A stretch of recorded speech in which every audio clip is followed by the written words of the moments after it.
este vídeo vamos a ver cómo podemos utilizar la regla de resolución como método para comprobar la insatisfacibilidad de un conjunto de cláusulas. Recordemos en qué consistía la regla de resolución. Dicha regla partía de dos cláusulas que voy a denotar por C1 y por C2, las cuales contienen una disyunción de literales, si no, no serían cláusulas, pero donde se presenta un literal enfrentado, es decir, aparece un literal que si en una cláusula aparece positivo, en la otra tiene que aparecer con el negativo, con la negación delante. Y otra serie de literales que voy a denotar por P1, P2, Pn y por Q1, Q2, Qm.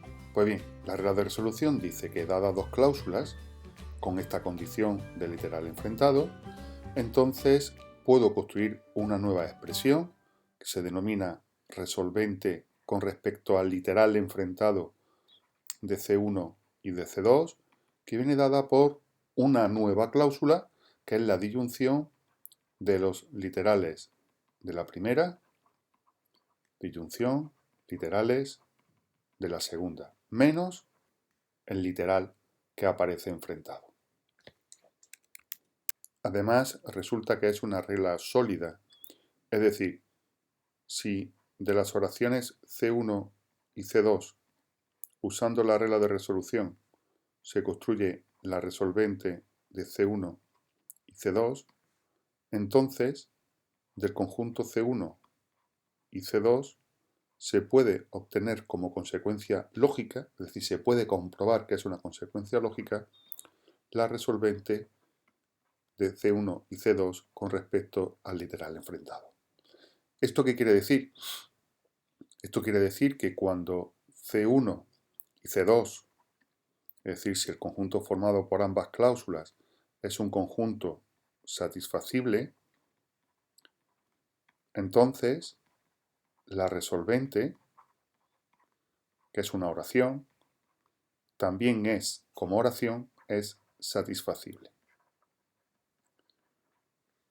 Como se trata de un sí, entonces, es decir, es una expresión de la forma alfa implica beta, también es cierto lo contrario, es decir, de no beta se puede concluir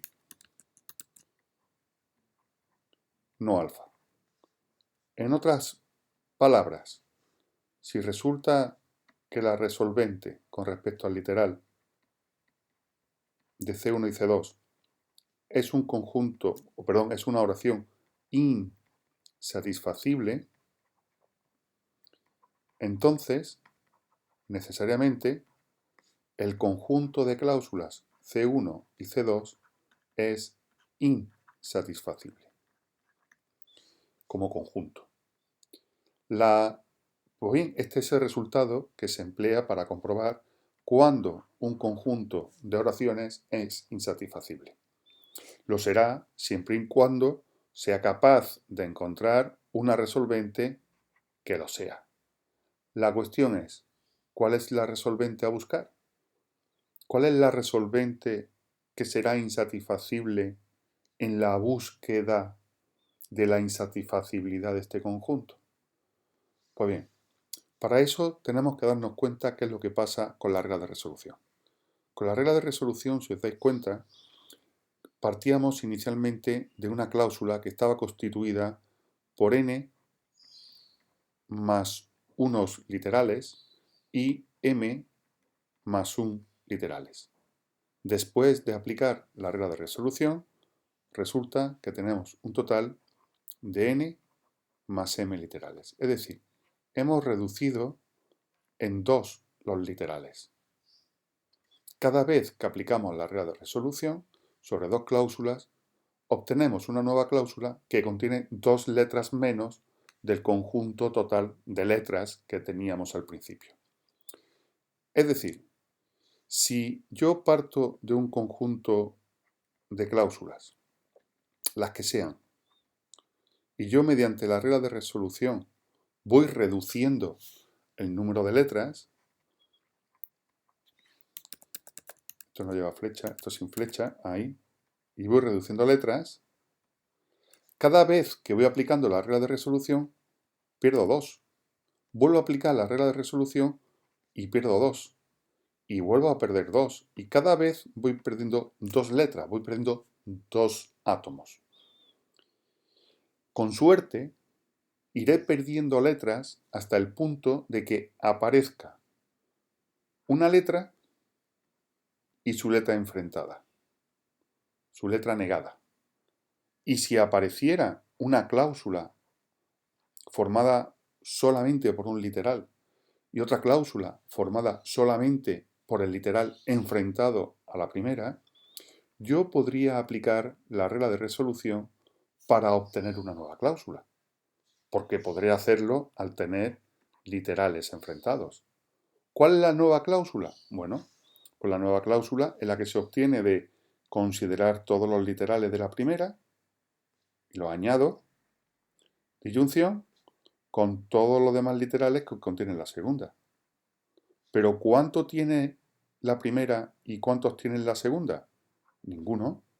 No tiene ningún otro elemento. Es decir, estamos hablando de una disyunción que no contiene literales. Esta disyunción que no contiene literales se le conoce como cláusula vacía y se denota mediante un cuadrado. La cláusula vacía es una oración insatisfacible. Y al ser la cláusula vacía insatisfacible, resulta que del conjunto del que proviene, el conjunto es insatisfacible y por lo tanto el conjunto anterior es insatisfacible y el anterior es insatisfacible y así sucesivamente hasta llegar al primero que resulta que es insatisfacible. Pero para ello tiene que darse una condición y es que he de alcanzar la cláusula vacía para poder asegurar este resultado. La duda que puede surgir es, ¿y por qué la cláusula vacía es insatisfacible? Bueno, una cláusula será satisfacible si al considerar los literales que la componen, P1, P2, los que sean, esta cláusula será satisfacible si existe una interpretación para la cual la cláusula es cierta. Y una cláusula es cierta si hay al menos uno de esos literales, si existe algún P, uno de esos literales de la cláusula, que haga que la evaluación sea cierta. Es decir, el elemento atómico adopta o se le asigna el valor de verdad y por lo tanto la cláusula completa llega a ser cierta. La cuestión es, ¿y en la cláusula vacía puedo encontrar algún literal que haga que la oración sea cierta? No, no existe ningún literal que haga que la oración sea cierta. Como no existen tales literales, necesariamente la cláusula vacía es insatisfacible. En el próximo vídeo veremos técnicas de búsqueda cuyo objetivo es encontrar esta cláusula vacía. Nos vemos en el siguiente.